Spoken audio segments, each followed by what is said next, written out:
Hi everyone. Last week we saw how God saved his people and freed them from slavery in Egypt. This week we're going to find out what happened next. When God led his people out of Egypt, he didn't lead them on the easiest road. He took them through the desert towards a big sea called the Red Sea.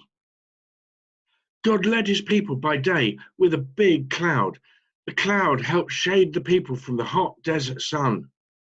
By night, he led them with a pillar of fire. The fire helped keep them warm in the cold desert nights.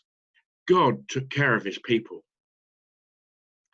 Meanwhile, back in Egypt, when the Pharaoh realized that the Egyptians had gone, he changed his mind again and decided he wanted them back. What have we done? Letting our slave labor go free? We must be mad. So Pharaoh took his best men and chariots and started chasing the Israelites. When the Israelites saw the Egyptian army and chariots coming, they were very afraid.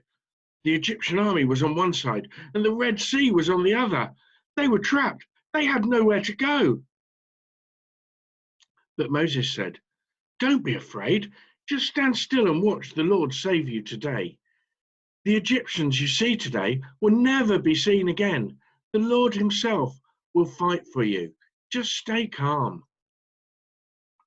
Then Moses raised his hand over the sea, and the Lord opened up a path through the water with a strong east wind. So the people of Israel walked through the middle of the sea on dry ground, with walls of water on each side. The Egyptians, with their horses and chariots, chased after the Israelites through the sea, but God twisted their chariot wheels, making them difficult to drive. When the Israelites reached the other side, the Lord said to Moses, "Raise your hand over the sea again." When he did, the waters returned, and all the chariots and horses, the entire Pharaoh army who chased the Israelites into the sea, were drowned. Not a single one survived.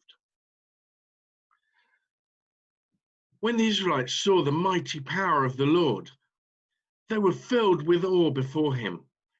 They put their faith in the Lord and in his servant Moses.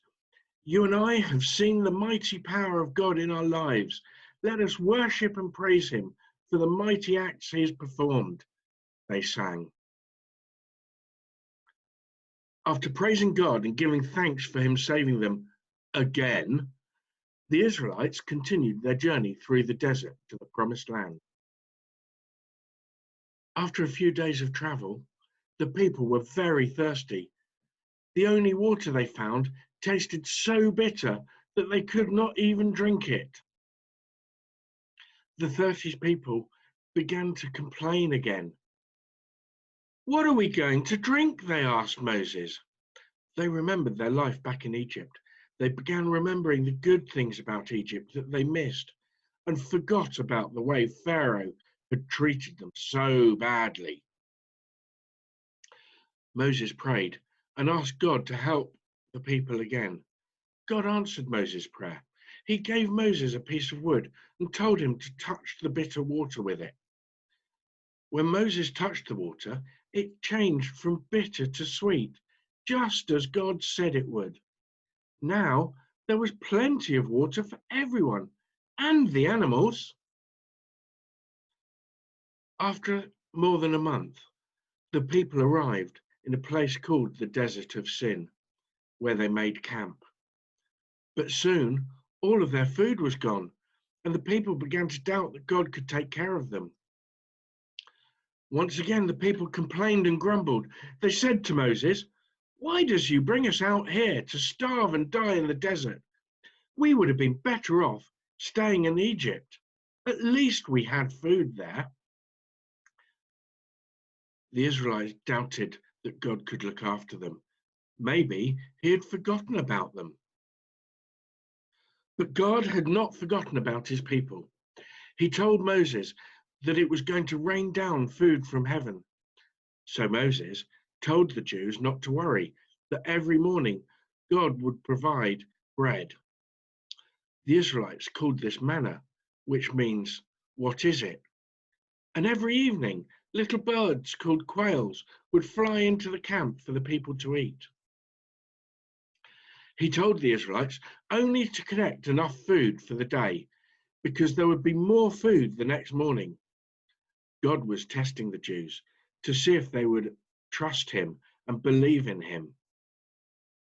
But sure enough, some of them were worried that there would not be enough food for the next day because they still did not trust God, even after all the amazing ways in which he'd saved them time after time.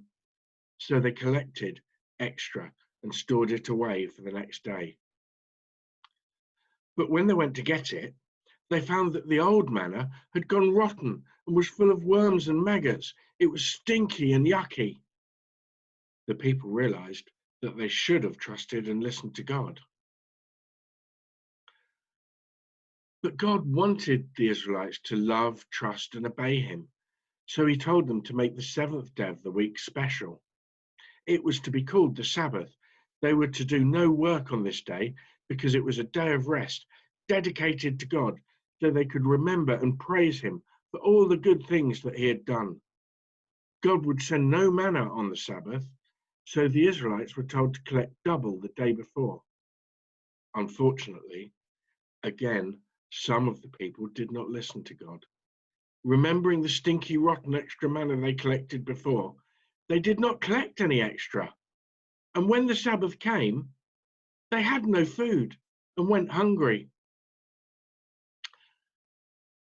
So, at last, the Israelites finally realized that if they trusted and obeyed God, he would look after them, and there would always be plenty to eat and drink. God continued to provide manna and quails to the Israelites for many years until eventually they reached the promised land. Because God loved his people and he cared for them, just as he loves and cares for you. And this is the story of the Red Sea and manna from heaven. Thank you.